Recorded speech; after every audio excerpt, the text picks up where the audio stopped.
for more on what the government intervention on the ground is like, we're joined now by Kenyan Government Spokesperson Isaac Mwaura. A very good evening to you, Isaac. Thank you so much for speaking to us. Most welcome, most welcome. So what is government's response to these protests? They clearly, the frustration is not born out of a vacuum. What has been government's assessment of, what is happening? And have you identified the gaps, or at least have you found each other with residents on what they perceive as gaps? Yeah, first and foremost is to give our most sincere condolences to the lives that have been lost. And the official tally is not the numbers that you have given there. For us, we have lost 73 people, and 9 lives are still missing. And 9 people are still missing, and 4 have been injured. So that is the official record of the government. Let me just be clear. 73 lives lost, 9 people still missing, and 4 have been injured.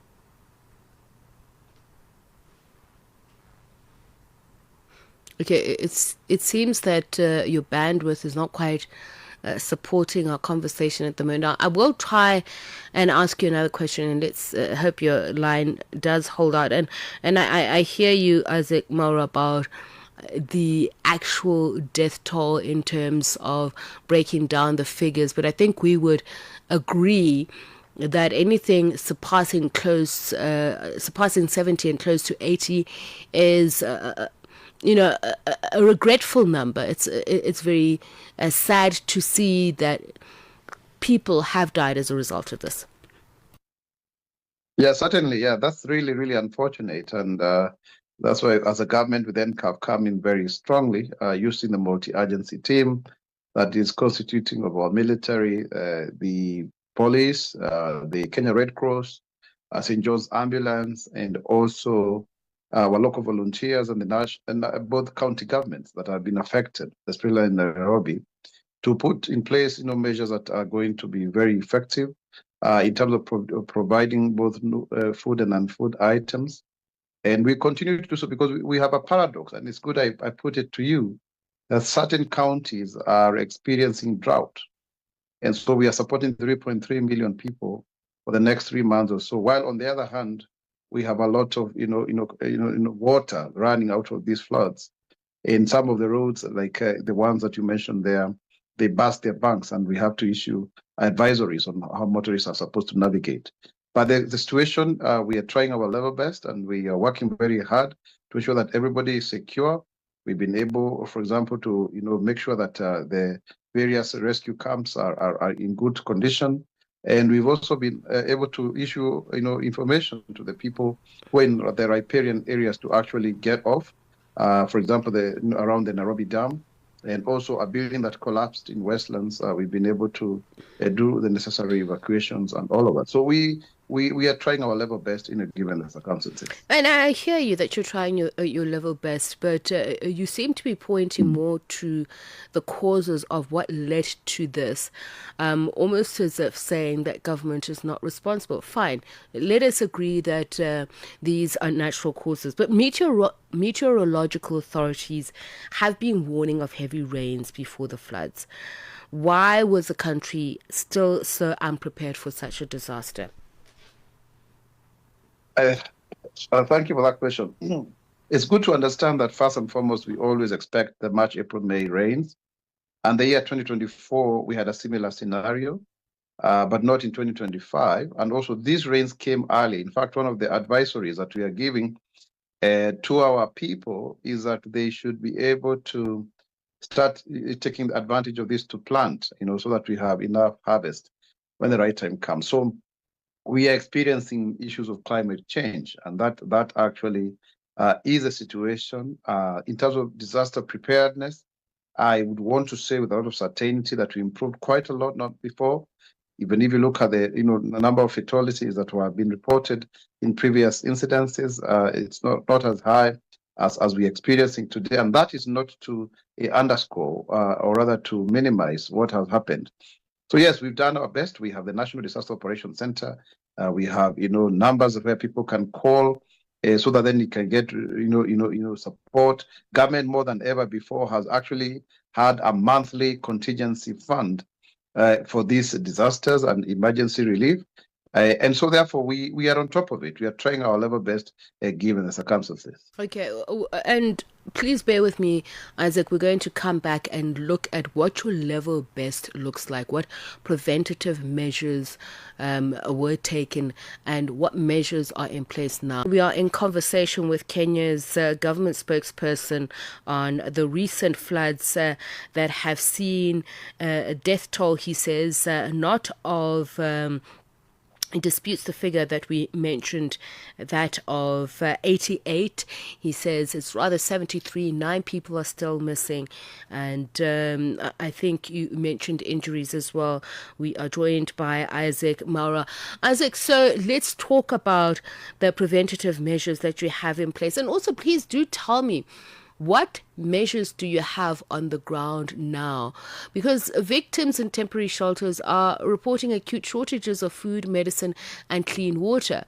So you're saying you're doing your level best and that you've taken heed of adverse weather warnings by meteorological authorities. So were you just ill-prepared or just ineffective? I think it is fair to say that we are doing our level best, especially noting that we've just come from dealing and we continue to actually with the drought situation. If you look at the reports from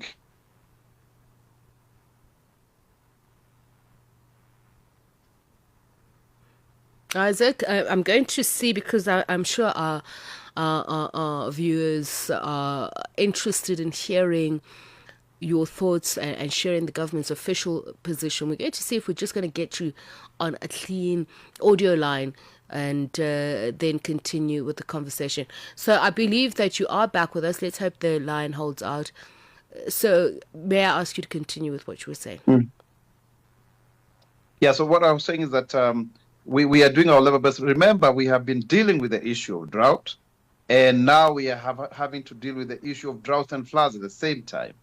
So you have, 11 counties that have been on issues of to do with shortage of food, and 4 of which are on high alarm. The others are on alert. And now we are dealing with the issue of flooding in many other counties.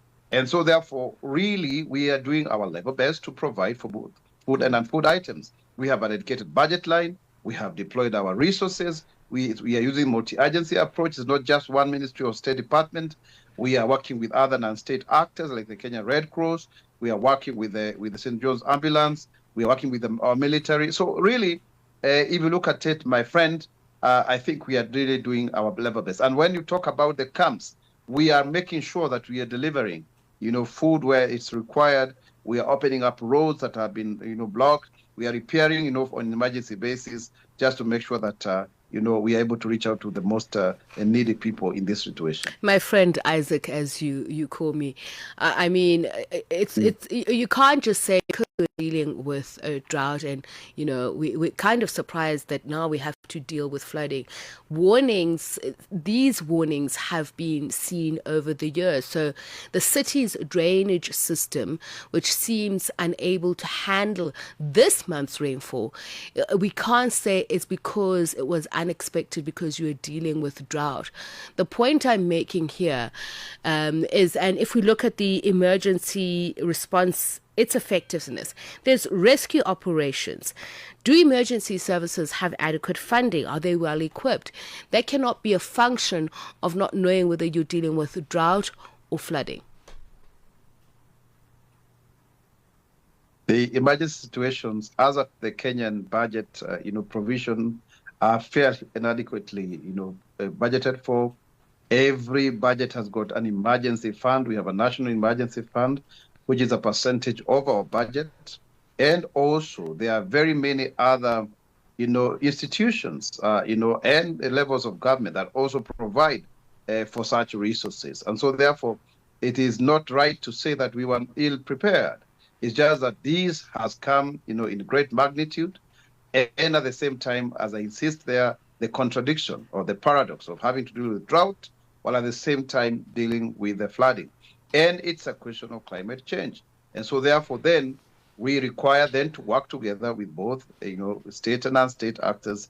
We just had a very huge meeting of development partners, when the drought was setting in, to see to where that we work together, led by the president, and there's so much that we were able to accomplish, and we are very happy. And I'm even glad to that see, partnerships with Isaac, I'm glad that you led us to climate change and others. So really, that's the conversation that we need to talk about. Let's have that conversation, Isaac, because you brought it up, and I was going to bring it right to your front door anyway, because to say that we are dealing with unexpected changes in the weather patterns, I have no doubt that the Kenyan government has at its disposal scientists, policy advisors who are taking you through specific adaptation policies. So the climate crisis is real.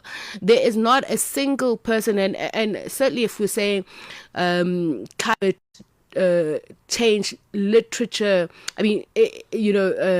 education and literature uptake is very low.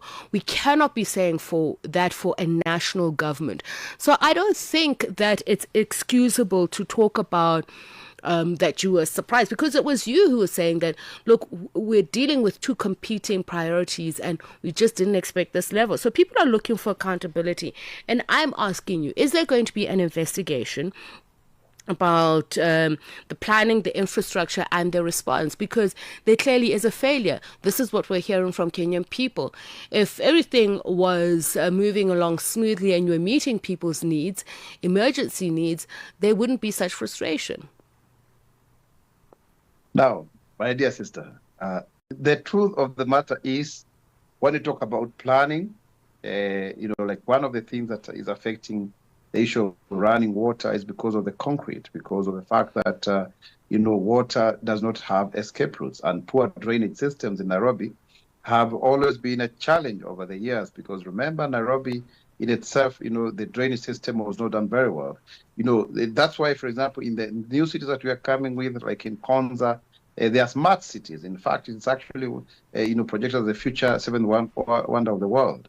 It's taking lessons from. But now with the Nairobi infrastructure, with increased population and all the pressures that come with it, then of course we must, of course, agree that that is something that requires a serious redrawing, because you are talking about people who are already invested, people who are already settled, and that's quite a challenge. And that is a responsibility of the Nairobi County government, which is, a second tier of government other than the national government. And that's why we are working together. That's why you saw that we are investing the most amount of money, by the national government to Nairobi as a national capital district, as a capital city.